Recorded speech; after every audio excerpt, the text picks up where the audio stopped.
Welcome to Table Talk Episode 2.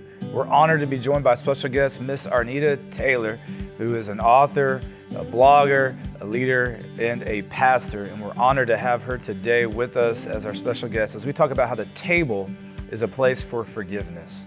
Well, welcome to the Table Talks, Miss Arnita. I'm so honored to have you with us today. Thank you for having me. Before we get started in the conversation, why don't you just tell us a little bit about yourself, your family, and kind of who you are? Sure. Well, that's really a loaded question, but I'm Arnita Taylor. My family lives in Keller. We've been here for about 22 years now. I have a husband, Michael, of 34 years, and two boys, Evan, 30, and Nolan, 25. So we've been here in the area and love watching what's happening here at Northwood, and just grateful to be here with you. Well, that's great. Well, now we got to pause for a second because you said it's a loaded question, so unpack that for me a little bit. It's a loaded question.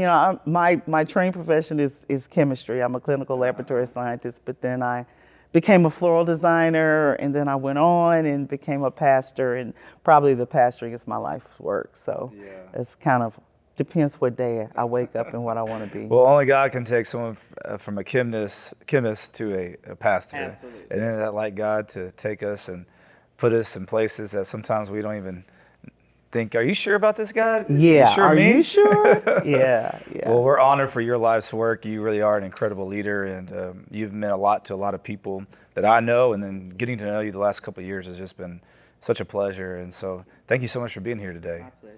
Well, we're talking about the table and looking at the book of Luke and who Jesus ate with, where he ate, kind of how he had these meals. And it's really fascinating when you go through that book to see how many meals Jesus had with people. It seemed like the table was so central to the ministry of Jesus. And so I'm just interested in how the table has played a role in your family's life, whether growing up in your own family with your kids here. Just how has the table played a role? It's so interesting that you would ask me about the table. I just decorated my table for the fall because I'm going to have a book club, and we're gonna talk about the book around the table. But I was thinking back growing up, the table is probably one of the most important parts of our daily life, because my mom worked, my dad worked, everybody was busy, and I grew up in a time where children were more seen than heard. So certainly the table was the time where you could tell your stories of the day and kind of be invited into dialogue with your parents. And so it's very important. I had an amazing mom who worked outside the home 40 hours, but every night we had a home cooked meal at home, which is kind of generational, I guess. But that was such a blessing when I realized everybody didn't have that. So the table has very special memories for me. Well, now fast forward to you being a mom and a wife and a leader in your house. How has the table played a role in that? And do y'all have any traditions that you do around the table? I love the table. As my children got older, of course, they wanted to go away from the table. The table is certainly a place to be intentional, to connect with each other. But we don't have a lot of traditions around the table. We always talk, though. We tend to overtalk each other. So it's good to have the energy where people want to talk. Have you ever been at a table where nobody's communicating? That energy is not good at all. So it's always a place of dialogue and discussion. So dialogue, and I love that. Connection. I love that. And by the way, she has a killer cookbook that we're going to put in the comments section here that you can order. Speaking of the table, for my birthday, actually, my wife made I don't know exactly what you call it, but basically the lemon cake. Because that's one of my favorite cakes is like the iced lemon cake. And she used your recipe. Oh gosh, that warms my heart. Yeah. So anyhow, that'll be in the comments. You guys can order her cookbook. But as we look at Jesus and the centrality of the table and how he ate, I want to kind of talk about our topic for the day, which is table as a place for forgiveness. And Jesus brought people to the table that he ate with that were in need of his forgiveness, and he extended that forgiveness. And if we look at kind of this concept here, even as families, dialogue, connection happened at your table. I'm sure there were times where conversations needed to be had that either you needed to extend forgiveness or you needed to experience forgiveness. And I think those are two things that we often as humans need to do. We need to extend it to people that have wronged us, but we also need to experience it when we've been wronged.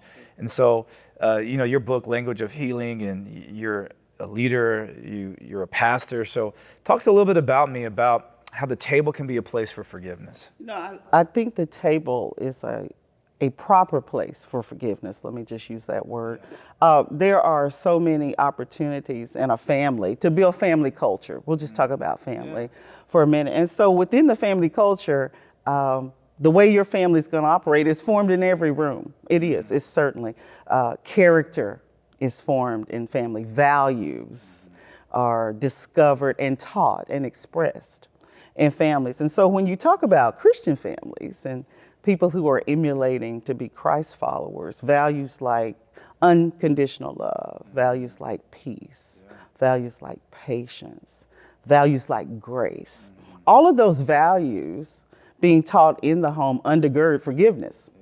And so it's a perfect formula for you to be able to come to the table and do it. It's hard to be at a table with people where you're 10 to 12 inches away from them.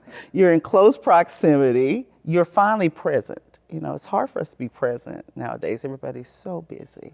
The table's a time we kind of slow down and we're present with each other. So it's hard to ignore people who are at the table. And certainly it's hard to make eye contact with people at the table if you are at odds with them. And so the other aspect of the table is it provides you an opportunity to talk and just have communication.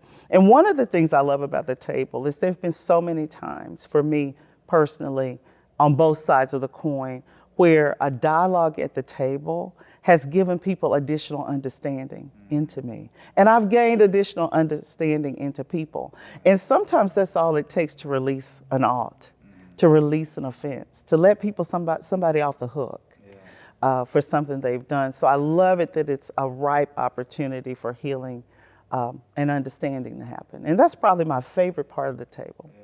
No, that's great. I think there is this idea in our culture now of busyness, of, you know, and you talked about being generational, about your mom having meals cooked, and some of these things may not be realistic in our culture anymore, but there is something about when we do gather that, you know, like in our house, like, you know, I gotta give my phone to my wife. Like, it's like, because a lot of times I'll go to restaurants and you see people and they're a family eating together, but they're all on their phone. Everybody's on their phone. So there is that, there's never a connection there. And if you're not having it there, when do you have it? Because if you're not slowing down at a place that's designed for you to be present, as you said, you're close in proximity, and you're not slowing down, then, so a lot of times, a lot of things go unsaid, unheard. You don't feel seen. You don't have, you have proximity with people, but maybe not permission with people or presence with people. And that table can open that up and can really help spur that on, even if conversations need to happen outside the table. And so that's really great insight. So talk to us a little bit about forgiveness. What is forgiveness in your mind, and how do we extend and experience that so that we can ultimately experience the healing that comes from forgiveness? You know, I think forgiveness is just releasing people from an offense, an ought, from being vengeant against them. I think it's just a release. You know, sometimes we get to verbally do that, and other times you just have to release people in your heart and spirit.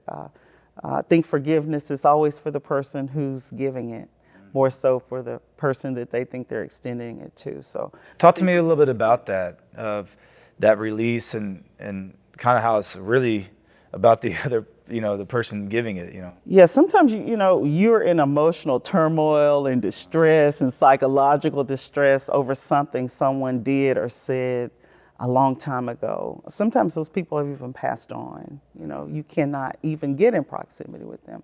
And so it's just good for your heart and soul to release those people. And it takes a whole lot of personal reflection. It does take a lot of internal work to be able to do that, but it's always advantageous to do that. And I just think it's release, just releasing people of oughts and damage that was done that they can't undo now. Yeah. And you need to find a place of wholeness so that you can move through and go forward in what God's called you to do. Yeah. You know, why do you think it's so hard for us at times to release people from their offenses? Like, what is it about us as humans that makes that such a difficult journey and process? You know, I think sometimes it boils down to the hurt is just really deep. You know, it just really, people feel and really forgiveness betrayed. Isn't ignoring the hurt, right? It's not ever ignoring the hurt. Yeah. It's not excusing the hurt. But sometimes when that hurt is so deep, it becomes very hard for people to think, I cannot believe it. You make an inner vow, I'm never going to forgive that person. And so it just depends on the level of betrayal. And everybody's different. What's hard for you may not be hard for me. And so we have to understand that variance, that diversity in that situation as well. Different levels of hurt. Yeah, so in your own journey of forgiveness, and dealing with people, you've pastored a lot of people, and you still do pastor a lot of people. So in this process of your own journey of having to extend and release people, but also counseling and shepherding people through, what are some things you picked up on that can help us understand the table as a place for forgiveness, to help us understand this idea of releasing people? My number one thing, I'm probably going to sound redundant, is just understanding that people are people. Sometimes I don't understand where they're coming from. Try and get an understanding and be able to release people, because everybody's broken and flawed and coming from a place of perhaps damage too, and hurt people. And so if you can learn that sometimes you hurt people as well, to extend that forbearance to other people, I think it's great. Jesus is just the best with that. Sometimes he would write messages in sand that would have messages that people would go, okay, well, I'm gonna leave her alone. I'm gonna move on out of this. And I think sometimes we just need to embody the Christ-centered way of looking at forgiveness. Just let it go. Yeah, and as Christ has, forgiven us, he says you are to forgive others. And he even talks about a little bit of a measure of forgiveness, this idea of like the amount of which you extend forgiveness is the amount. And it seems somewhat conditional at times, but I don't really think Jesus was getting it from that perspective. I think he was talking about this idea and concept of how much he has forgiven us, forgiven us wholly and completely. And when you realize that, how much you actually need forgiveness from Jesus, it allows you to be free to realize, man, that offense against me that this person's done, even though it's, again, not diminishing or minimizing the pain or of what they did, it allows you to understand, though, that offense pales in comparison at some level to all the offenses we have against Jesus. Absolutely. Loving God and loving people. That's going to require you to release a lot of things. There's so much healing to be had, particularly at tables. I don't even care if you're at Starbucks at a table. If it's not your own home table, wherever you are, a table grounds us, and it just kind of settles us. And so I hope that lots of people will invite people to tables. Sometimes that can be scary because certain levels of conversations are challenging. So whether it's a real table, a metaphorical table, but there has to be some sort of coming together to, again, extend or experience the forgiveness. Talk to us a little bit about, the healing that comes from forgiveness, and why it's important for us to experience that healing, and what the lack of forgiveness produces in us that doesn't free us to have that healing. Well, the lack of forgiveness really becomes a deterrent, a constraint for you, because it's going to affect so many other aspects of your life, and certainly how you go forward and do life with other humans. It's going to always do that. I'm not sure how to help people get to that point outside of prayer and asking the Holy Spirit to really help people get there. But it's always possible to get to that place where you are healing. Healing is a release. Healing is a place where you become more whole. And it's always better to become more whole when you release negative emotion, negative thoughts about people, lumping everybody in the same bucket because of what one person did. And so often that just comes from a release of one situation in your life, one circumstance. A lot of people struggle with this concept of forgiveness because they think of this saying of forgive and forget.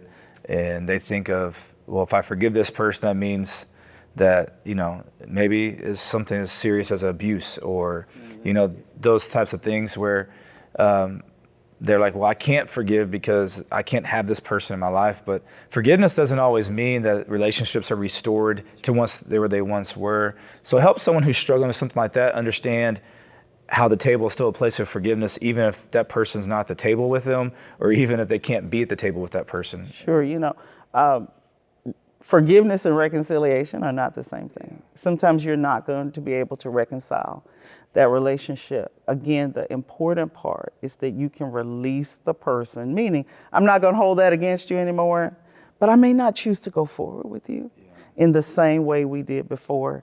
And I think getting the difference between forgiveness and reconciliation is so very important. There's times you will have to shake the dust off your sandals and move on from some people, but you don't have to do them ill will, speak against them poorly.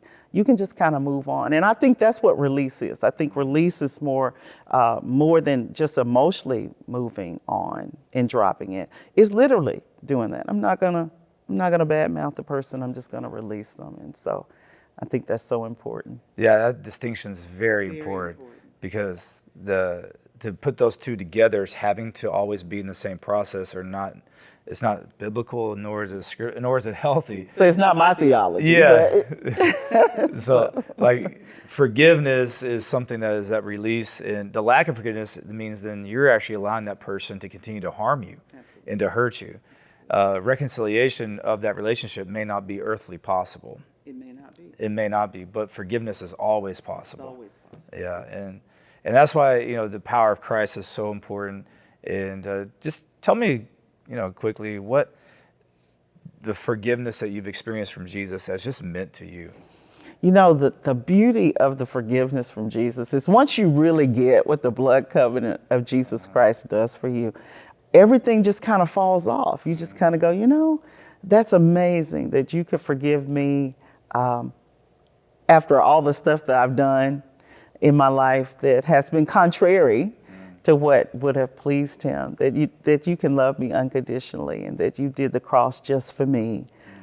It makes it real personal, and it makes it easier once you get that reality, that realization in your mind that, man, I've been forgiven much, so I can forgive much.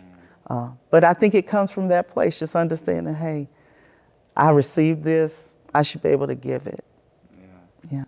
Well, thank you so much for coming to Table Talks here with us, and just so honored to hear from you. And I know a lot of people are going to learn a lot from this episode, and thanks for sharing. And again, we're going to share those links in our comments so that people can learn about the language of healing, as well as get some more food for their table where they can experience this forgiveness we're talking about. 2 for the price of one. That's right. I'll help you.